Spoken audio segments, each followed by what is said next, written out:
I think we should start with one of your songs for the intro or something.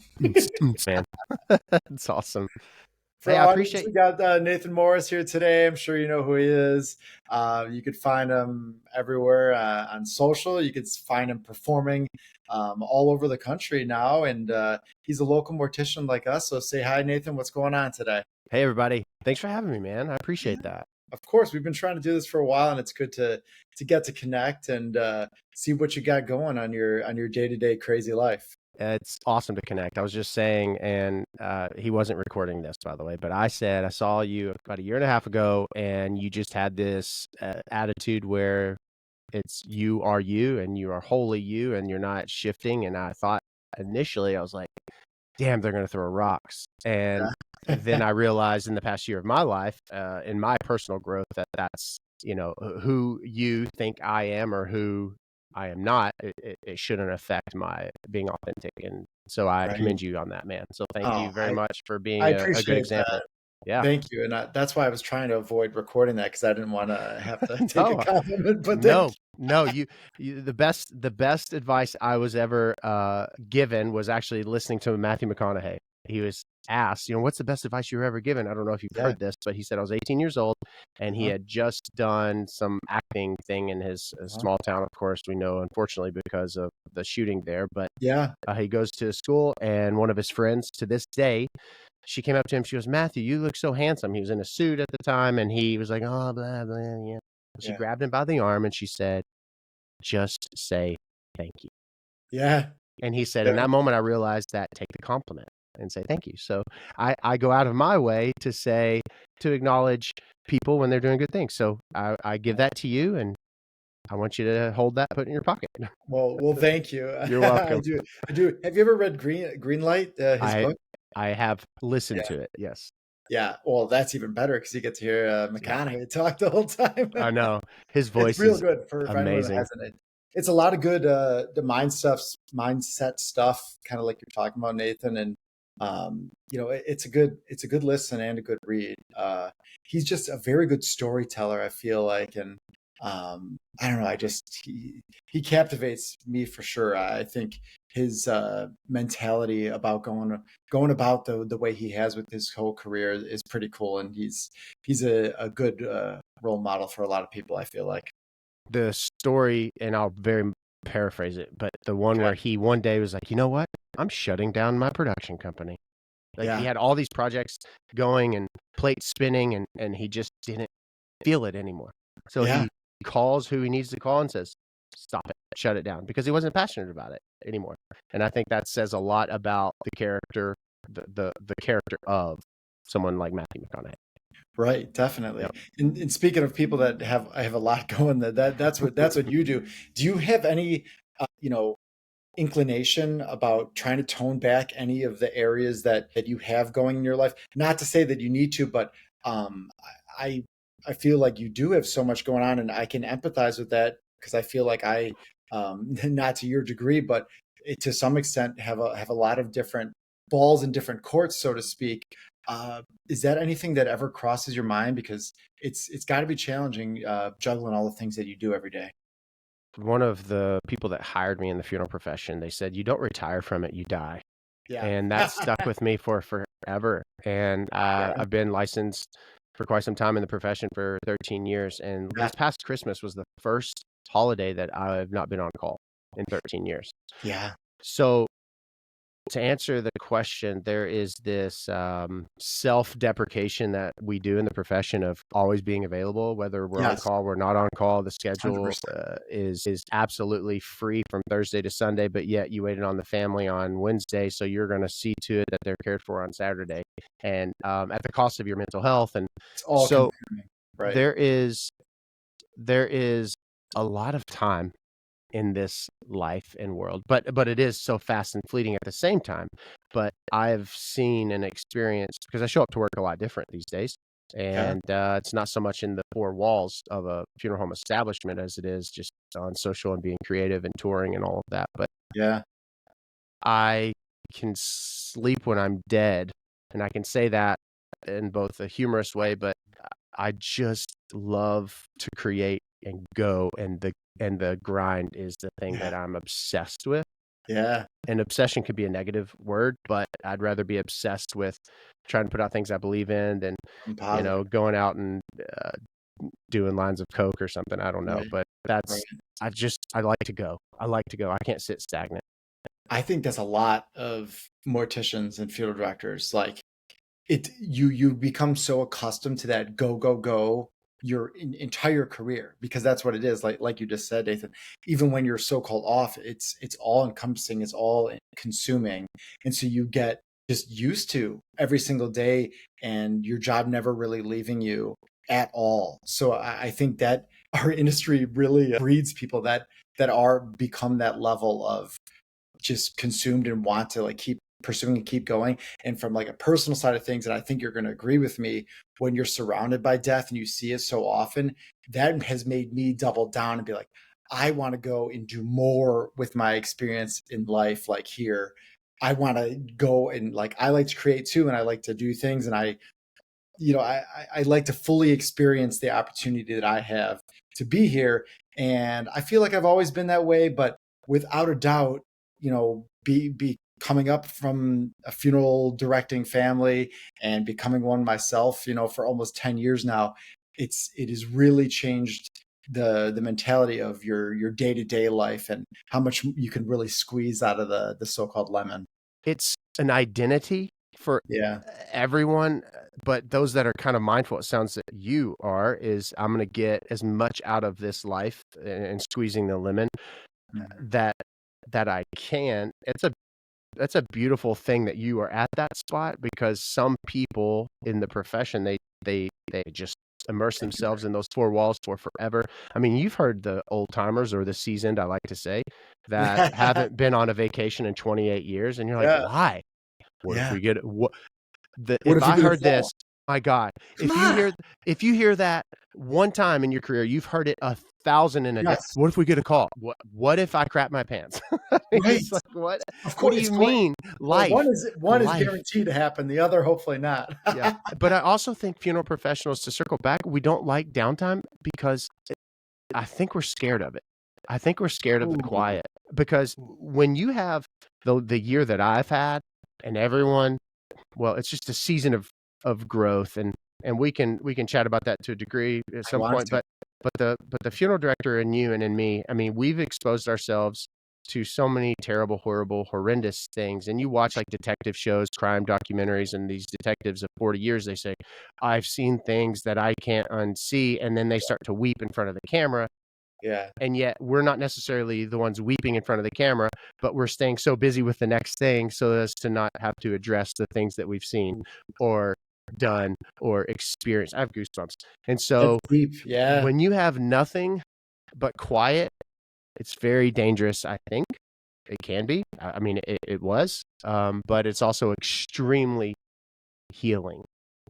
It sure is. So there is a beautiful balance that if you find it, it is Mhm. it is freeing. Wow. Yeah. That's really good.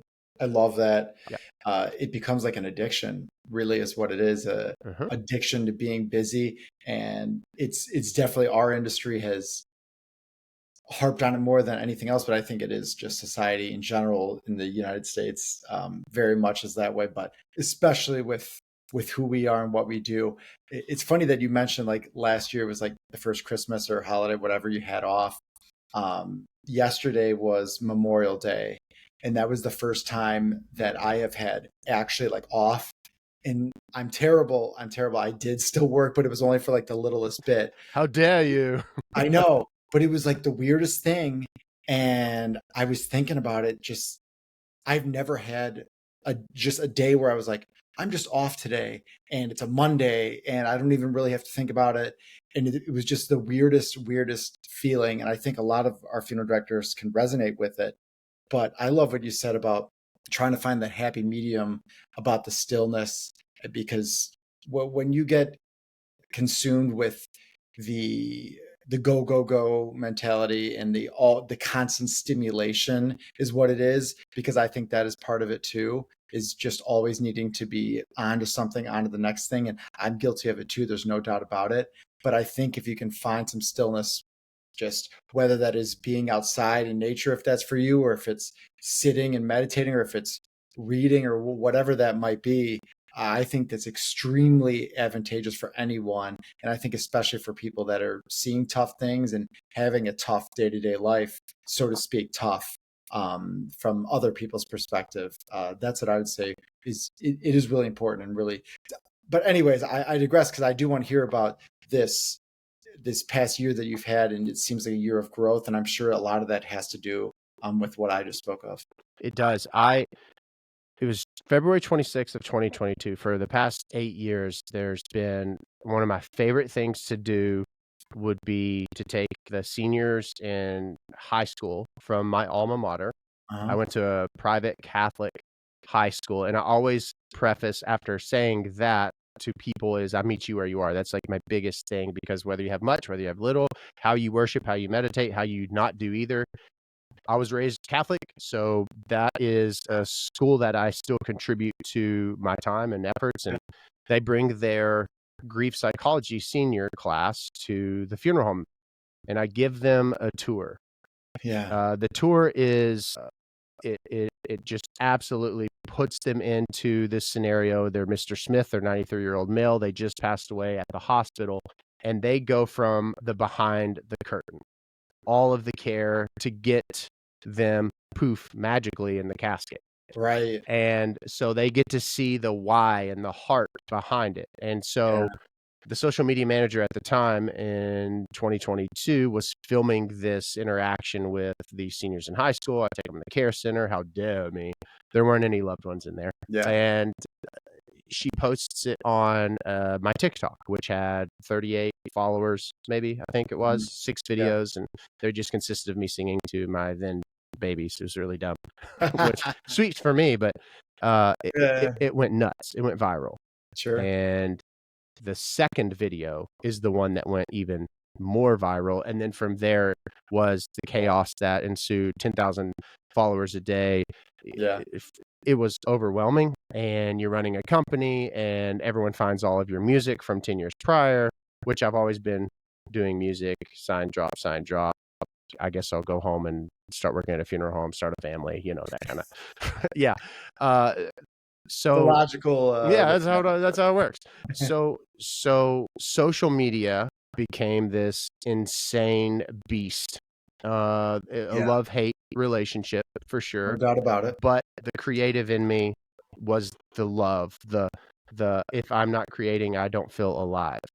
And post-pandemic, which we all have experienced loss in that regard, something or someone that we love, Yeah. people want to know why, how, what, how things are. And so they Yeah. were gravitating towards what it was I was creating, and you probably have experienced it too, Mm-hmm. and showing up in droves. I joked and said they came for the funerals and stayed for the music, right? And so, but post-pandemic, I was writing songs that were combating my mental health challenges and things that I was experiencing in my personal life. Everything looks Yeah. amazing from the viewfinder. You have, Yeah. wow, you have all these funeral homes and you have millions of views and you have all of this, but you're experiencing a lot of personal grief and sadness, and you're grieving the loss of loved ones and relationships. And it got to a point in 2023 where I had to pick my poison. It's the red pill, blue pill Neo situation. It's like, Sure. and I've been singing since I was 8. I've been performing, and I've chosen music every time over kicking in high school to college for scholarships or football. Just all this. I've chosen music. I've chosen music. I've chosen this Yeah. creative, and I chose to be the creator that I've always been. And the rocks, the things that I experienced after that was a very isolating experience, but all How while so? you What was it find that was? out who your friends are. Yeah, I, I believe it. I Yeah. think that we have this insatiable need to be needed as funeral directors. We have, we Yeah. exhaust ourselves. We absolutely just demolish ourselves to Crave it. just Require it. help someone at all costs. We will literally Own get cost. up we will, hey family, screw your family. Hey family, screw you. I love you. Bye. It's like, what? Yeah. What? At 3 in the morning. 3 in the Yeah. morning, and we sabotage ourselves or our personal relationships for these other Self-sabotage. people. Yeah. Uh, but why? And I realized that there's dignity, there's self-dignity to have. And your family has absolutely taken them on the chin because we don't want to make them mad. We don't want those people mad at us. What if they don't call us again? And so you literally, there's a sense of losing yourself. It's like, I'll let Yeah. you say terrible things to me. I'll let you be ugly to me, because I want your business. It's like, Right. this has been a very long process of seeing and learning and finding out all of this about myself. And, Sure. along the way, I've been honest about it, and people have done what I know they will always do, and that's okay. And that's throw rocks or judge. But then it's helped me see life in the sense of having a life or a set of eyes of having perspective. Yeah. Perspective is putting your feet in others' shoes, slow Mhm. to judge, slow to ridicule, being Mhm. a little bit more freaking compassionate for others because you Yep. don't have a clue. So I chose the pill that I chose in June, sold the company, just everything that you work for. You think, right? You work and you grind and you grow so Yeah. fast. And then you're like, what is it for? Why did I do that? Why did I not do this? So it just sat and reflection and isolation and sadness and worked on self. And still I am, but I am at this moment in time where I feel really good. Yeah. Let's And go. a year ago was the low. Well, it got lower, but the year ago to 6 months ago was the lowest. Like, you can't go any lower. Yeah. Yeah. Dang. Yeah. I I'm don't mean sorry to to sit and hear that. talk so much, but there's this No. analogy I use. It's the Ferris wheel.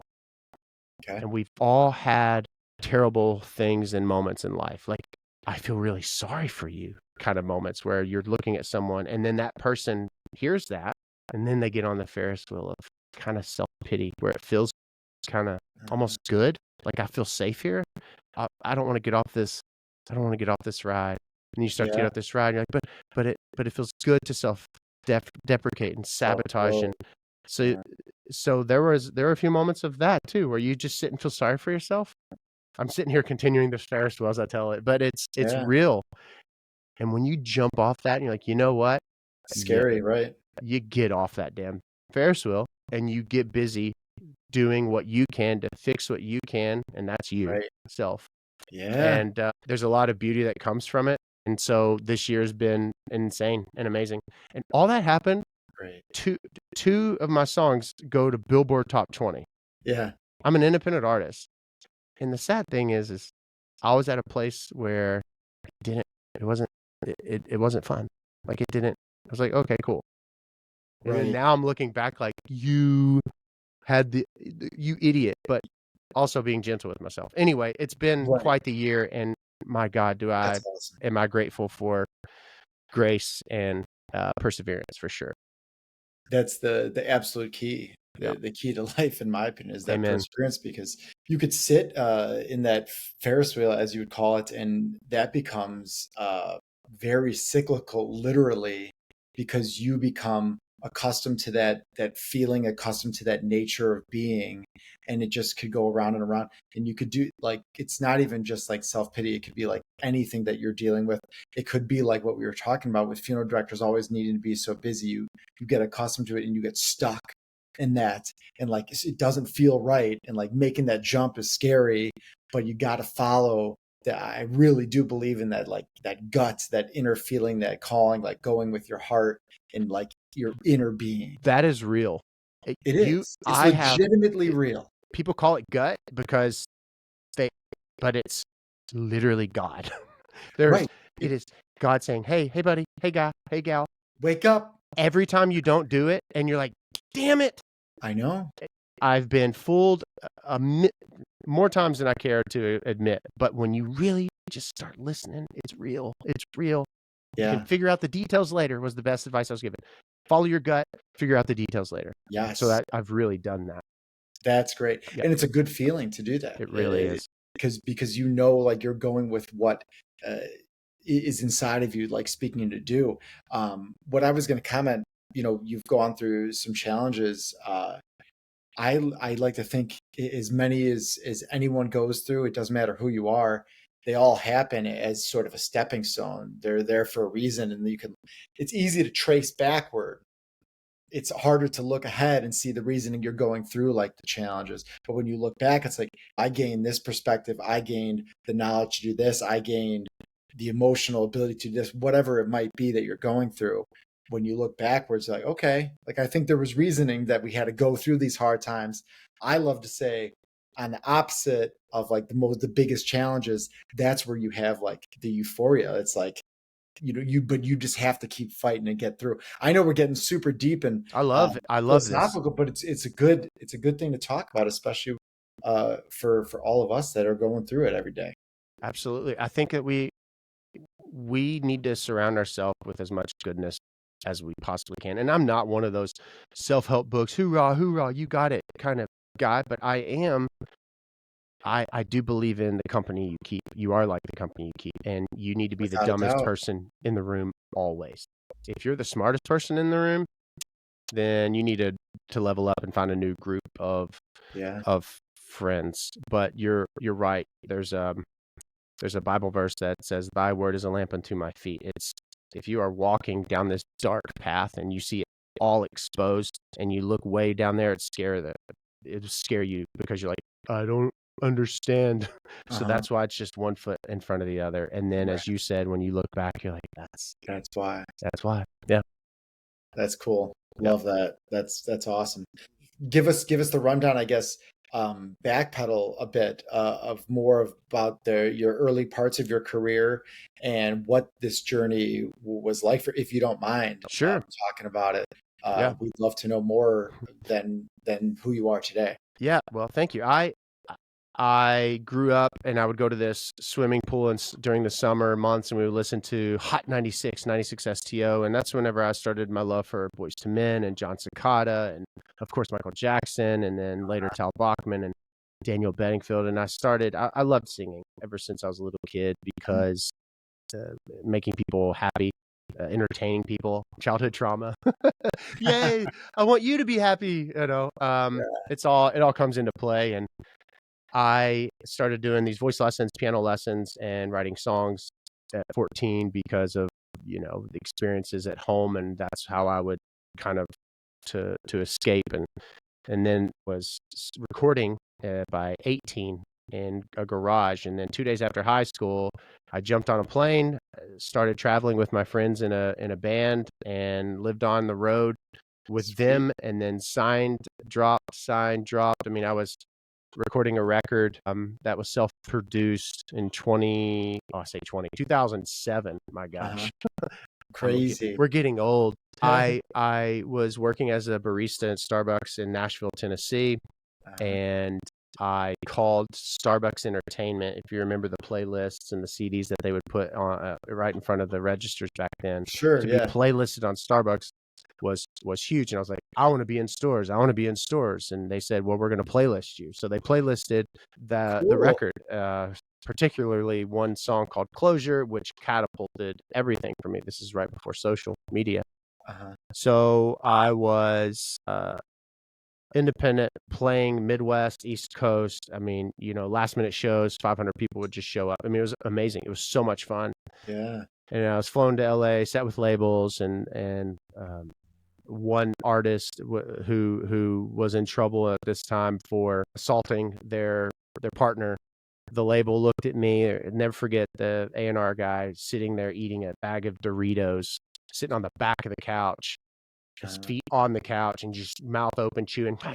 He said, oh, "Hey, this person's fans are pissed at them, so let's release this guy for a couple of years, and then whenever they forget about it, we'll go back to this guy." Like in front of me, basically saying what you've devoted your life to and your heart for, and we like it, but we're just going to use you to help them forget about this, and then wow. we'll throw you to the curb. And I was like, what? I don't want that. So I went home.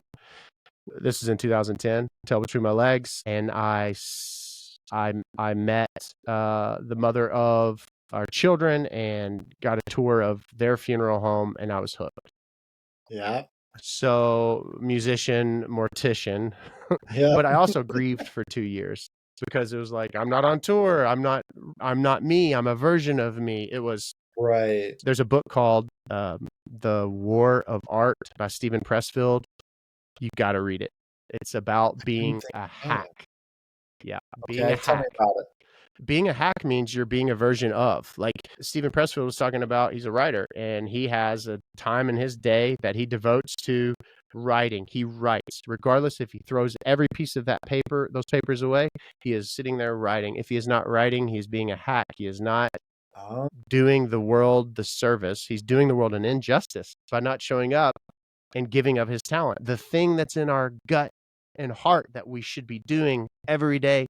If you're on fire for it and you're not doing it, then you are absolutely not honoring this world and the people that's in it. good. That Um, reminds me of Jerry Seinfeld used to do that. Maybe he still does. He would lock himself in a room with a table and a pen and a piece of paper, and he had to sit in that room every single day for, I think it was an hour or 2 hours. It didn't matter if he didn't write anything, but he's not allowed to do anything but be in that room. And then, of course, naturally, he went on to do what he did. But it reminds me exactly of that.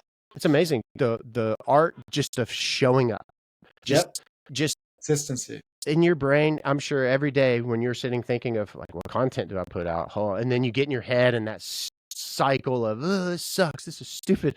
But the Yeah, moment that you just hit the record button and you just talk about what you're excited about that day, and it becomes sometimes your favorite content in your piece. You're like, that's really good.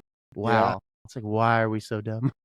But that's how it all started. So I would still record, I would still write, I would still create, but it was on a limited thing. And Mhm. then I started to obsess over people and processes. And when I say people, meaning making sure that they feel, going back to what I was talking about earlier, loved and cared for and Sure, valued, and hospitality. And I saw the need in the profession, we've always done it this way. of course. And do I sound like I'm mocking? Yeah. Am I a little bit? It I think, is. yeah, Well, because it should be mocked. there's this closed-mindedness that is in our beautiful profession.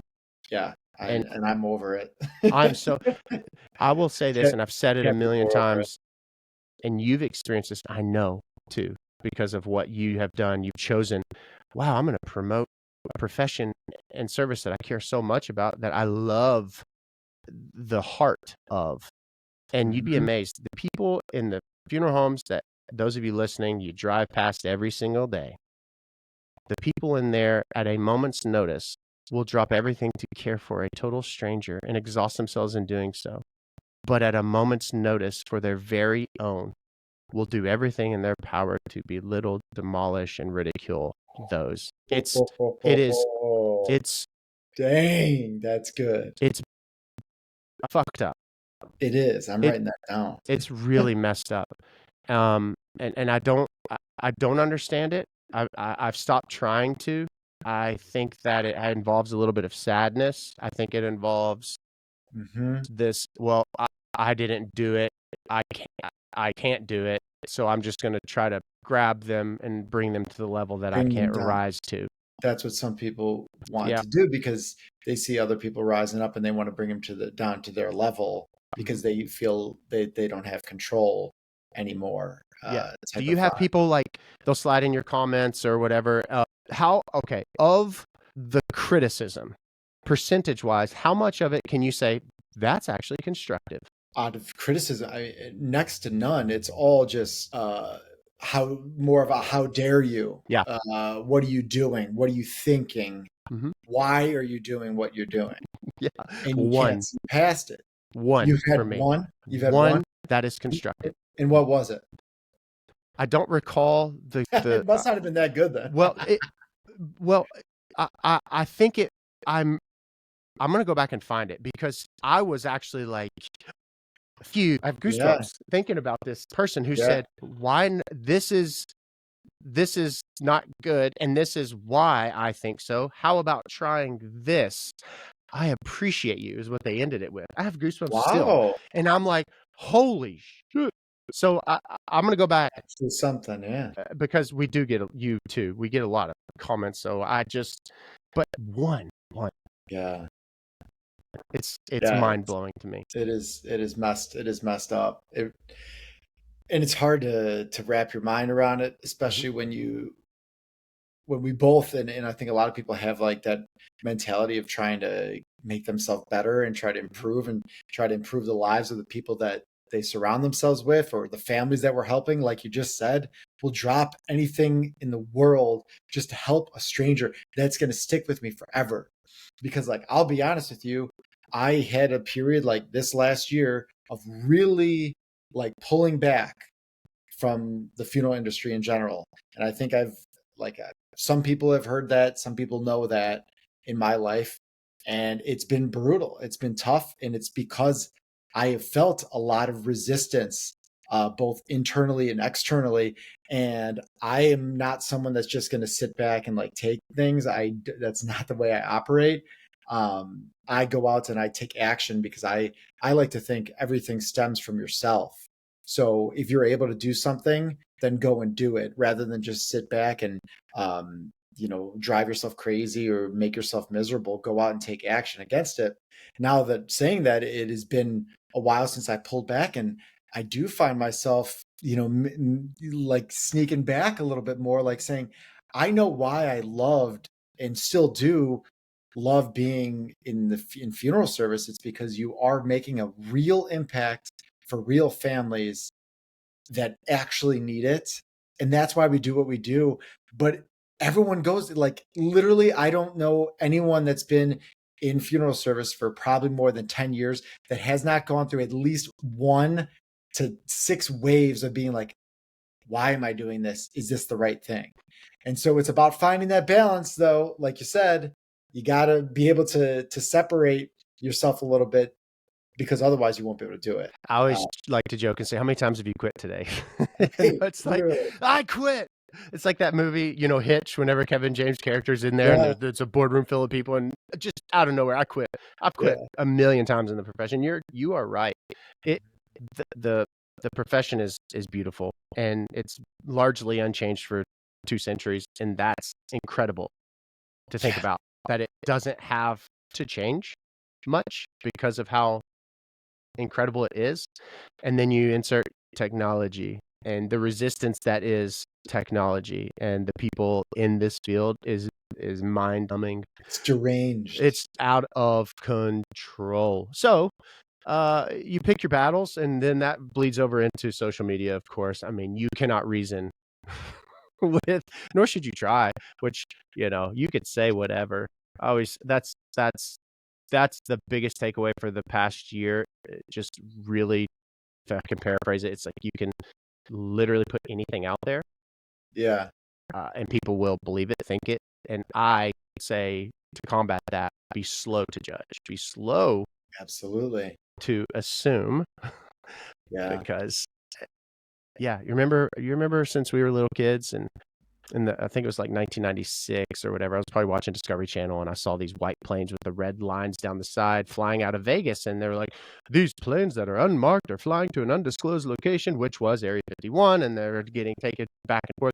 Area 51 doesn't exist. Aliens don't exist. And then magically 2021 or 22 during COVID, they're like, oh yeah, aliens are, UFOs, which might be a really dumb example, but not, because right. we were told something was one way for forever, and then magically it changes. And that's with everything in life. Don't believe everything. Yeah, Yeah. it's true. It's Yep. true. And you got to be your own person and do your own thing and learn from your experience. And I like that. Slow to judge. And maybe I'm being judgmental of other people, like coming and saying, the things that I do are not, like, there's something to be learned from everyone, I guess is what I'm saying. I don't think then that's judgment. I think you have Right. a very open mind, and that is something that is a beautiful, and it's freeing. It is very It is. freeing to Yeah. expect nothing from anyone, to be able to just let them be Right. themselves. Hey, if you Go want to be ahead. Yeah. If you want to Yeah. be a prick right now and say and throw whatever, it doesn't affect me. It makes me sad for you for a moment. And I tell you, I hope you feel better, to which that's the best response to give to someone.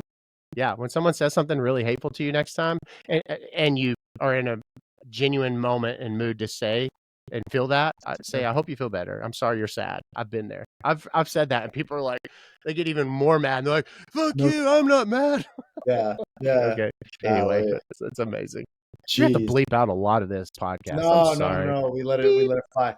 All right, so we're gonna go back then. We were kind of in the middle of your funeral, kind of sort of beginning of your Squirrel. career. Yeah, Yeah, so sorry. keep it flowing. Yeah. So I started working at the funeral home actually on June 26th of 2010, and How do you remember that? I don't know why. I don't know how. I don't know why. June 26th, 2010. I remember the first loved one. I remember the first visitation. I remember the first funeral. So in Nope. 2000 and so in 2010, I signed up for my apprenticeship shortly thereafter. I wanted to do everything. I obsessed so much. I went on every call, literally. I went on Same, every funeral. I wanted to work every visitation for 3 same. years. For 3 years, because I was like, I'm going to be the best at it. I'm going to be the best. And I was the same I'm way. proud to think that at especially in that area, I was the best, because didn't want to I didn't want to not learn. And I remember the first like month I was there, I said, I want to go to the other funeral homes and introduce myself there. And the owner of the funeral home said, they hate you. I'm like, why? I don't know them. And they're like, because you work here. And I couldn't wrap my brain around it. And that was in the moment where I realized that this profession needed a lot of, nudging. But Yeah, it was interesting when I started my apprenticeship. You could serve an apprenticeship and be in mortuary school together in Kentucky. And Kentucky is a 2 license. You could be a funeral director and not an embalmer. yeah, Okay, so I got it. was going to be dual licensed, and as an apprentice, a level 1 apprentice, I was serving under the licensure of course, level 2. You get to be the embalmer Sure. essentially under the Yeah, license without supervision, direct supervision. yeah. So I was embalming on my schedule as a level 2, and I hadn't started mortuary school. My gosh, that's crazy. So yeah, so I'm then in mortuary school serving my apprenticeship as a level 2, and Yeah, I'm the embalmer on that schedule. So I had, it was a crazy. baptism by fire. I'll That's never crazy. forget the first time I was on my own, and I was like, I can't feature this person. I can't feature them. And Yeah, I appreciate my supervisor saying, I'm not coming and helping you. You I know love what you're doing. I love that. It took me like 5 hours to feature this person. I I mean, Yeah, but I did it, and it was that was probably one of the best things. But I went to mortuary school. There were people that hadn't even seen a deceased person yeah. ever. That it's more frequent than people Yeah, think. Yeah, which, but blows my mind. in my class too, there were 2 guys. So it was obviously that's when you started seeing the females coming in. And 2014, I was licensed, and then in 15 I started acquiring. So in 2014, when I was licensed, I would be the guy that would be like, well, why don't we try this? Why don't we try this? Why don't we try this? I was the obnoxious guy constantly pushing. I went Yeah, to, it was me for a long time. Yeah, yep, I would go to Four Seasons hotels, which sounds really bougie. And yeah, you pay a premium, but I would want to know hospitality, right. There's a because, big aspect of it. Yeah, videos that I put out even on social, and I'm talking about how terrible our phone etiquette is in the profession and just other things. It's like, we don't know what we don't know. And I'm not just saying it's terrible, but now I'm offering, here's how you should maybe think about doing it. It's constructive. But Mhm. I started acquiring outside because I saw that the changing of the guard was happening, and I saw that there was no succession plan. And then you Mhm. have the big bad corporates coming in, whatever. Yeah, I think people are scared of it because, and I actually, that's another conversation, but I didn't have any money though. And then my partner, my first partner, I met, and we were sitting around a table, and very successful businessman. And he said, I want to hear more about this opportunity. And I was like, well, I, I don't have any money. He goes, very, very matter of fact, very genuine. If you knew this guy and know this guy, then you know. He says, funny thing, I do. Go get it. And I wow, got that's the cool. first funeral home outside of the one I started at. So that's when I started Morris Family and working in cooperation with the original. And then in 6 years, we grew to 12 locations. Unbelievable. Yeah. So I learned like the hub and spoke where you have, I called it the mothership, which sounds silly, but What is hub and spoke? hub and spoke is like you have the hub of a wheel is the circle, and then the spokes go out, which of course Sure. create the Yep. fortification. Yep. And the mothership was the single location, and then within a 20-25 mile radius, all of your smaller funeral homes would Got take it. your loved ones to be cared for at the care center. We would, processes were amazing. We had more buying power because of, the number of loved ones we were caring for. And you and I both know during the pandemic, especially, casket companies aren't able to cater to. Well, they did a hell of a job, by the way, actually. They did, but there were some challenging moments for Yeah. sure that we had to. And then now, because everything's so expensive, they can't cater to the mom and pop, the small guy anymore. They're going to go to where they're, they go where their bread's buttered, and that is the bigger, more volume funeral homes. So there's strength in numbers. I learned that very quickly. And What do you mean by that?